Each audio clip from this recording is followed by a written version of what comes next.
I'm just saying it needs to run on the X, but it needs to run on the X2B or HS101. Very specific.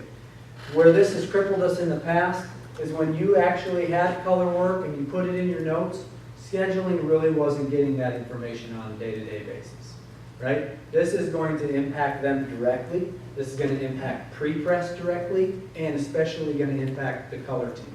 This is a huge win. Not only that, let's say you order this and now you need to reorder it in a week or in a month. It's going to pull that information forward. And so it's going to remember where it ran last time as far as what you selected. Know this though, this carries a lot of data. We now can go back in history and see how many jobs needed color work over the last 6 months. We can use this information to help us sort what can go in a bucket, what can't go in a bucket. There are so many wins with doing it this way, so take advantage of that. To your point, if you're entering 6 parts and all the parts really need to match, and the press, it's automatically picking the X for 5 of them, and then the 6th one, it puts it on the HS, that is up to scheduling to decide where those need to go. The calculator is going to assume something. We don't want the PMs directing that. We want scheduling really to dictate that. Because there are times where it has to run on separate devices for different reasons, and scheduling really needs to own that. Do we need to send an email and say these tickets, these tomorrow have to match, or have to run on the same We put press? it in our notes, or where do we put that information? Do you typically do color work beforehand? No, I guess more what I'm talking about is if we run a proof on part 1 and parts 2 through 8 all need to match that part. Right now, I've just been putting a note in my notes field that says match to approved proof of part 1. But that's just in notes, so that I'm sure doesn't ever get. So you're looked at. entering a 10-part job, but you want a hard proof on this part and And I none want of the all the other other ones to I want all the other ones to match it, so they pretty much need to run on the same press. How often are you doing color work on part 1? A lot. Okay, so really you're caveating the PR process, right? Because really what we're doing is we should have. Well, it's color Work work in the back end. Like, Yeah. it's printed and it turned out incorrect, so now we need to go to the color team. Yeah, I mean, you're putting in the job, assuming it's more than likely going to need color work. That's kind of what a PR is for. You create the Well, not PR, likely. and then once that's approved, you would create this order and you would say, match this job to my PR. The same thing still applies though if you have no color work on part 1. Right. You want to make sure that parts 2 through 8. Part 1 had no color work, we printed it, it looks perfect, we want all the other parts to match that. So we have to make sure that, more than likely, they're going to have to run on that same press. Well, okay, so as soon as you select those 2 choices, it's going to require you to put it to match to job number. In there, you could match to part 1. I think the more confusing part of it is you're writing up all those parts at the same time, so you don't know where that part 1 ran. It hasn't run yet. So you're writing up a 10-part job. It's a domino. You're gonna get a part 1 proof. You're gonna have, what we do, or at least I do, is soft proofs on everything else. So once that hard proof is approved on part 1, I can go in and approve all my soft proofs. And ideally, they'd all follow suit and the press operator would look at the proof for part 1 and approve, and let it keep going. And that would be the way it would go, but there's no way other than notes to indicate that I need all those parts to match. I know that you've done this for a long time. Is there anybody else doing it similarly? Where they have one part they want a hard proof on, and then they just ask that the other parts run just like that? Yeah, we just did one like that. Where you run part 1 as a hard proof and then tell the rest of the parts to match to that one? Because the only difference was some text and like prices. Theoretically, we should probably look at that process as a whole, where we're evaluating how we bring color work, PR stuff into the hub and into Blattern anyway, and it probably should fall under that. Yeah, and I guess another scenario is like the same weird light pink color shows up in all the parts. Everything's on cardstock, but one might be a back panel, one's a shelf. So they're not the same graphic, they're not even close to the same size, but they have the same color, which you know is going to be difficult to match from press to press, so you want them all to run on the same machine. So it's not even like this one has to match to this one. It's just that I know that pink is going to look different if it runs somewhere else. Those kind of things. So are you getting the pink approved? ahead of Well, time. you're still getting a hard proof probably of a lot of Yeah. those items. But you don't wanna waste time just putting it in and letting it land at whatever press it's gonna land at, because you know Yeah. you're gonna have to decline it if it's on this press. Well, we need to evaluate. It's possible what we do is once that hard proof is approved, we have to do like a change order to make sure all 9 parts So let's now not are color speculate on the critical. process, we'll Yeah. take it offline. Sure. The process he's talking about doesn't include that, so everything else, and then we'll come back to you guys with what process for that. Does that sound okay? Sure. Okay. So it will require the job number. Again, that job number, everything's gonna move forward. That's gonna be a really important number. It will require you to provide that job number. So we do want that. That should be your PR or the old job number that you needed. So PR, job number won't go in the notes anymore, it'll go in this field. And you, do you put PR behind it, or do you just put the order number? Like, literally the page says, blah, blah, blah, P, the big P and R, is it just, It's Put just- your job number, just the, just the job. we don't need to, Yep, so that it knows that this is a PR job. Lastly, before I forget, I already forgot. Oh, sorry. So, All right. for like certain clients, we have color notes on the server. Can we just type that in that Yeah. area too? That's what I forgot. Oh, perfect. Color notes, following this means you won't need to provide your color notes. Both pre-press and the color team said, if you gave us this information, we don't need the color note. We'll be able to get to the color note. How should we list out from the job? Sometimes, Wait a minute. like with Delta, we always say, please reference the color Note. color note for So they Delta, can because get it there's from so many that different job. colors. Because then they just type in Delta and color notes, and then they get Home They get Depot all the had the same pages. scenario. the pages of materials that they did color notes for, like styrene and Yep, PVC Home Depot has the and same banners. scenario. Yeah. Best Buy kind of. And it's more than one job now, I mean, It it is could more than one be job number, yeah, and tons of job it numbers. could be like 3 Where different does Delta, general, where does Delta usually run?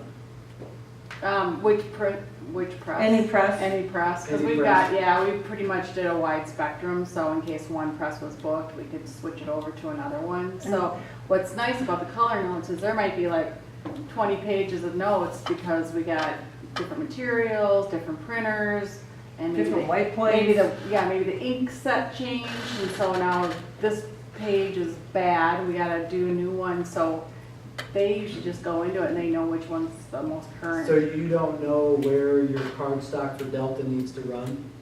Well, we don't know which job to give them, Do because. you know which press to run the card stock on? And they run Well, on we could multiple put it presses. on multiple, Okay. yeah, because Okay, so- we know that the color is gonna be fine. So it It's on doesn't the sound X like or the it's- Q. Like you would follow the color critical, you wouldn't be dictating the device, you would just let them know that this is. Yeah, Delta. and we It's say this, color here's the critical. color, Yeah. it's critical, but you can choose what printer to use and just take it out of the color note. This is more about the So they- specification of the device. Oh, That would okay, just be kind of letting them know, hey, this has got the Delta in it. yeah, okay, sounds good. So for Kohler, I'm running 60 different colors on multiple different substrates. I'm under one PR ticket with multiple parts. So when I define that, do I just say like use 245-368-1, or is there, Colon, do I have to do :01 or something like that? it's not gonna matter, it'll pick up Okay. both, but Okay. colon is just it's just how Pace thinks of things, colon, 01, 02, Okay, 91. I didn't know if it mattered. Great questions. Again, the device override will be gone and it's going live on Monday. And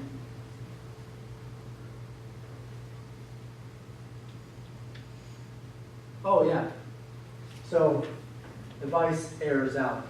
You guys have probably seen this before where you go in, you select your material and you hit override and you go to the X and it just like ink is not available, error at the top, it reverts it back to a buyout and annoys you. I'm also annoyed by it. So in those scenarios, you're gonna have similar things. What's happening is that we're trying to implement as much automation as possible into our scheduling. So when you pick PETG, it's gonna naturally wanna run that on the queue. It's just, that's where we try to run it. But, excuse me, if the color didn't work there and you had to run it on a VUTEC, now you go in there and you tell it to run on the VUTEC, the error pops up, right? In those scenarios, again, this is less than 1% of the time, blue moon, but I need to cover it. If that error does happen, you're gonna have to, a message is gonna pop up basically explaining what I'm saying right now. You'll have an error message pop up, you'll go in, you'll say, okay, reselect my material, reselect my options, select that it's color critical, but skip selecting the device and put the device in your notes, okay? It's gonna be a rare occurrence, but I have to cover that occurrence because we do have that, some built-in functionality that every once in a while we step on our own toes. If you have questions, you guys know where I sit. Even if it's 2 weeks from now, don't hesitate to come ask. Cool functionalities, like, are you guys excited? Yes. Production's always coming up with new cool things. Thanks, Ben. Thank you. Thanks for your work on that. All right, incoming folder.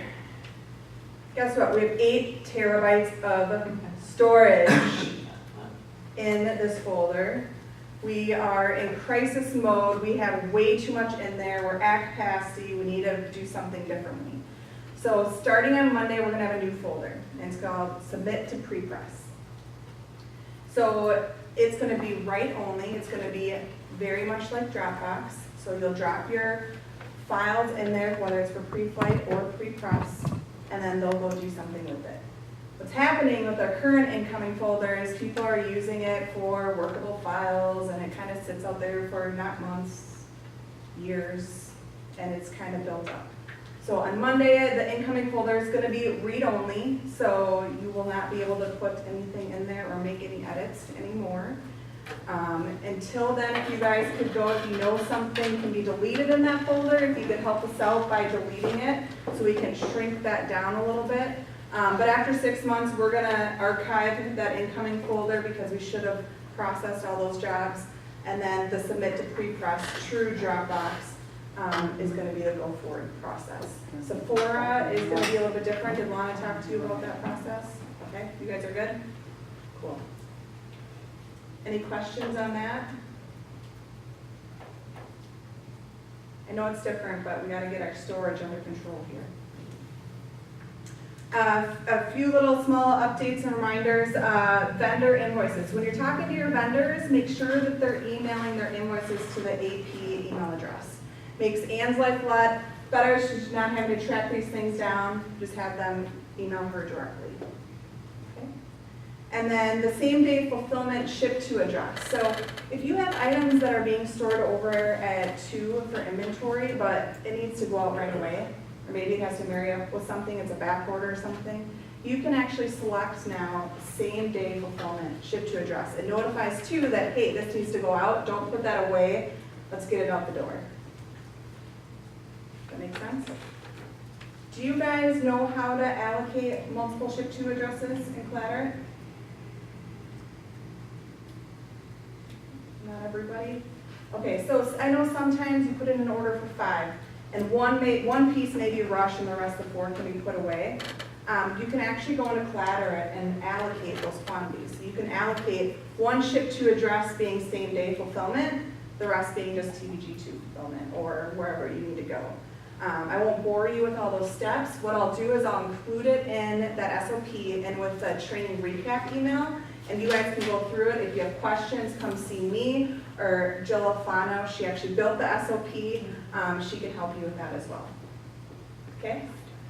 Questions? Cool beans. All right. Training recap email will come out on Monday. It will have the video from today. It'll have the PowerPoint. It'll have SOPs. So we'll update that order entry for the hub, the hard proof SOP. We'll also have the multiple shipments SOP included in there. There'll also be a link to the survey. So I know you guys, nobody's put in the survey yet. They don't want to see me. I'm still here. You know, if you want to see, maybe you can put in there that you want to see Brad up your training. I mean, whatever you want to put. We look at that feedback and we take it seriously. Any content you guys want to hear about, throw it in there. We love to hear from you guys. Distro training, we talked about that. That's coming soon. I promise it will be here in September. If not, Brad will kill me. Stay tuned. It's going to be pretty cool for you guys, and we should be a lot more streamlined to see stuff go through more efficiently. So, any questions? I'm going to give you guys 8 minutes back. Oh, Green. Yeah, I just, Yes. yeah, I just wanted to know, how many of you guys have actually been going through the tours and the training that we've been putting out for? The for you guys? certifications. What do you guys think? Do you have any feedback? Okay. Do you like it? Do you hate it? Some of the classes are booked out till like October, so it's good that you guys are signing up. Just keep the feedback coming. You're not gonna hurt our feelings if you have something bad to say. We wanna get better so that everybody has a good experience. But so far, we have, I think, for sure, we have 3 added boards this week for materials. Next week, we're doing a dry run with Fab, we're doing a dry run with T-Pop, so there's more that are gonna just keep coming through, so you guys can have more and more information coming to you. I know you guys have said you want to learn how to read a T-pop drawing. That's going to be included in that T-pop class. Yep. So make sure to sign up for that.